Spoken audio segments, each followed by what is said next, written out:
নমস্কার, village agro চ্যানেলে আপনাদের স্বাগত। তো আজকের এই ভিডিওতে আমি দেখুন আমার বেগুন ক্ষেতটা আপনাদের সামনে তুলে ধরছি। তো এটা অ্যাকচুয়ালি কিভাবে আমি নিজে চাষ করি সেই জিনিসটাই আপনাদের কাছে আজকে তুলে ধরব। তো দেখুন এখানে আমি বেগুন গাছের চারা কীভাবে তৈরি করতে লাগে এইগুলা নিয়ে আজকে ভিডিওটা করছি না।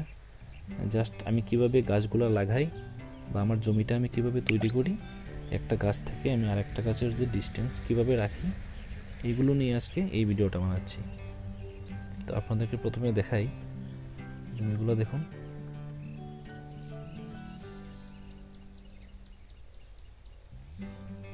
তো দেখুন আপনারা যদি বেগুন চাষ করতে চান তাহলে কিন্তু আপনার জমির দিকে খুব একটা বেশি খেয়াল রাখতে হবে।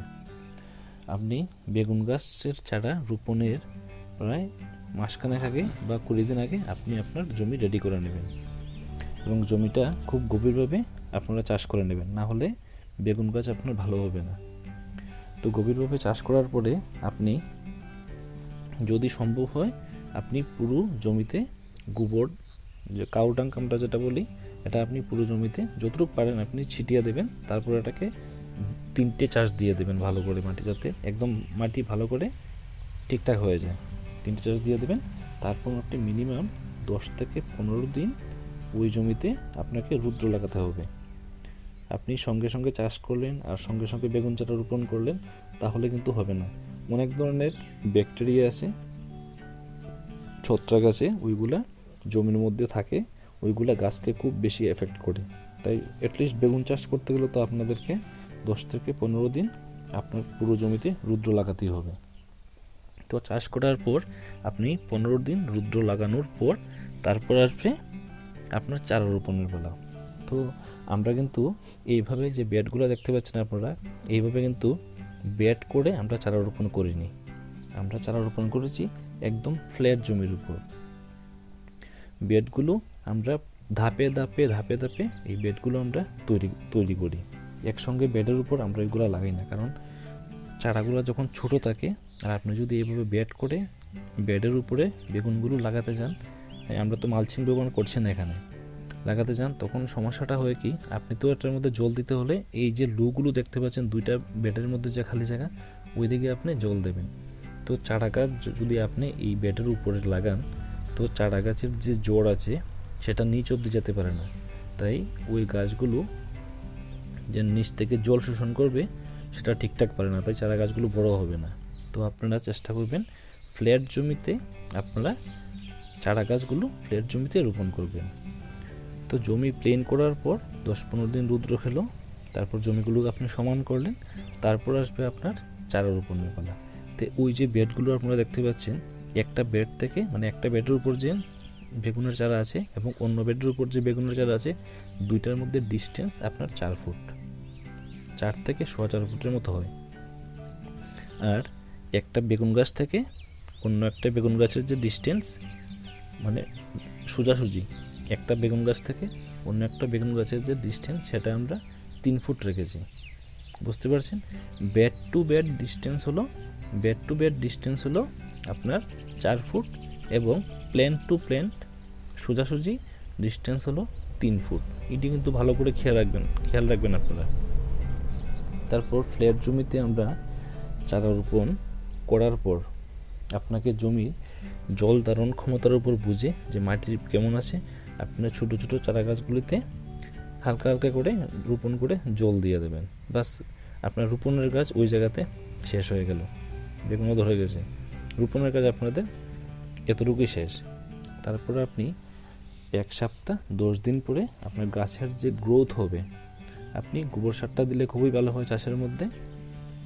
তারপর আপনি কিছুদিন ওয়েট করতে পারবেন, তারপরে আপনি এটার মধ্যে সার প্রয়োগ করবেন। তাহলে চারা রোপণ করা আপনার 10 থেকে 12 দিন পর আপনারা কী করবেন, ওই যে বেডগুলো দেখতে পাচ্ছেন না, এই একসঙ্গে এই বেডটা তৈরি করা যাবে না, এটা 3 বারে তৈরি করা হয়েছে। আপনারা হালকা হালকাভাবে আলতোভাবে গাছের গুঁড়িতে এইভাবে সোজাসুজি করে মাটি দিয়ে যাবেন, কোদাল দিয়ে হোক বা অন্য কোনো প্রসেসে। আপনারা এইভাবে, আমরা কোদাল দিয়ে করি, কোদাল দিয়ে হালকা হালকাভাবে এই বেডগুলা তৈরি করেছি। 3 বার এতটুকু এসেছে, একবারে আমরা এতটুকু কিছু করিনি। হালকা হালকাভাবে গাছ বৃদ্ধির সঙ্গে সঙ্গে বেডের যে উচ্চতা আছে ওইটাও আস্তে আস্তে বাড়বে। তারপর আপনার 20 দিন অতিক্রান্ত হওয়ার পর আমরা দ্বিতীয়বারের মতো বেডগুলো তৈরি করেছি।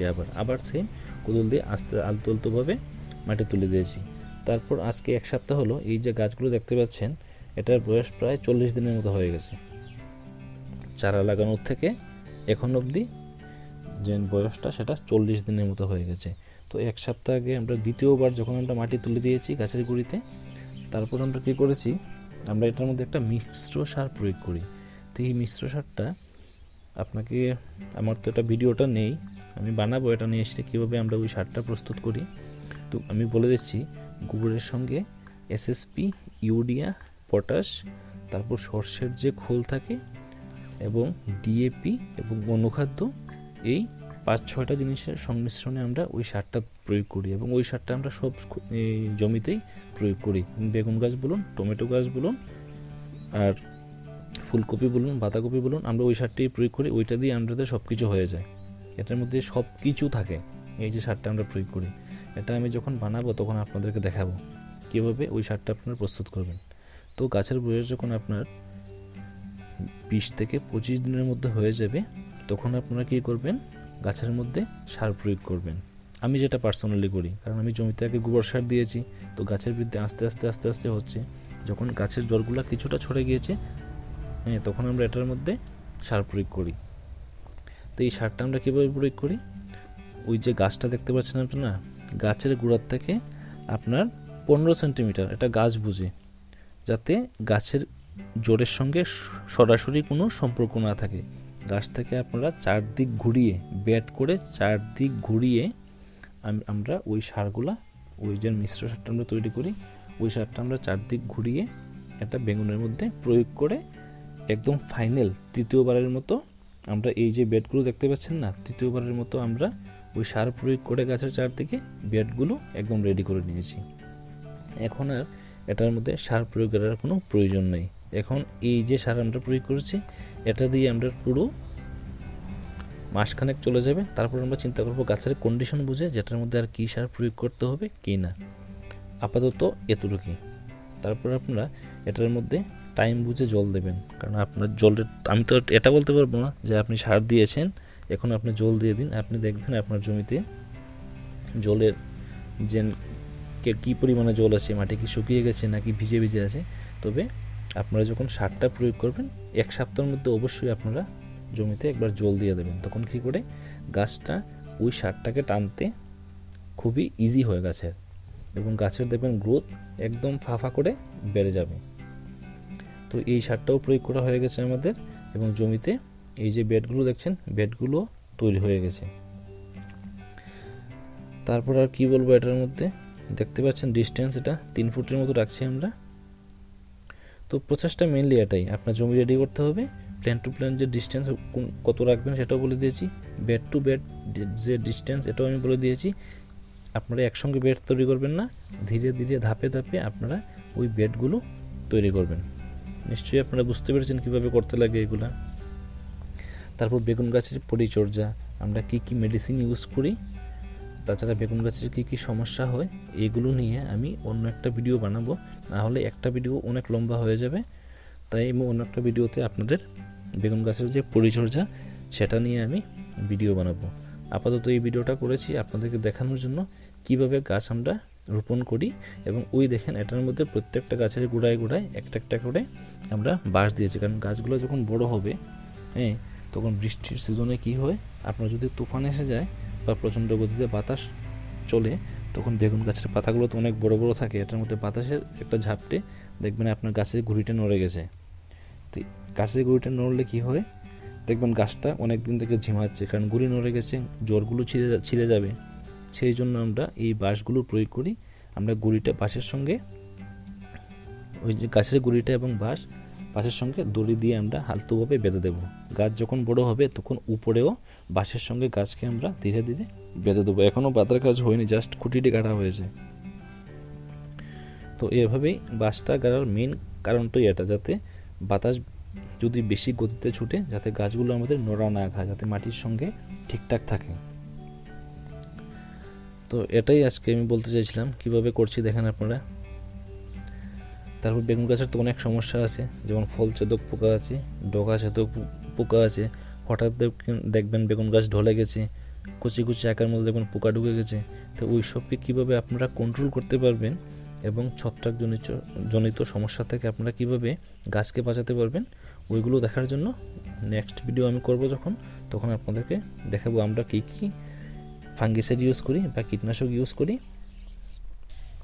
তারপর ঠান্ডার মরশুমে করতে গেলে আপনাদেরকে তো পিজিআর ইউজ করতেই হবে। তো এইগুলো নিয়ে আমি পরের ভিডিওতে দেখাবো। ঠিক আছে, তাহলে আজকে প্রায় এতটুকুই। যদি আমার এই ইনফরমেশনগুলো বা আমার এই জমিটা যদি আপনাদের ভালো লাগে থাকে এবং নেক্সট আরও বেগুন নিয়ে কোনো কিছু জানতে চান, তাহলে আমার চ্যানেলটাকে সাবস্ক্রাইব করে নেবেন এবং ভিডিওতে একটা লাইক দিয়ে দেবেন। ঠিক আছে, তাহলে এখন রাখছি আমি। ধন্যবাদ সবাইকে। জয় হিন্দ।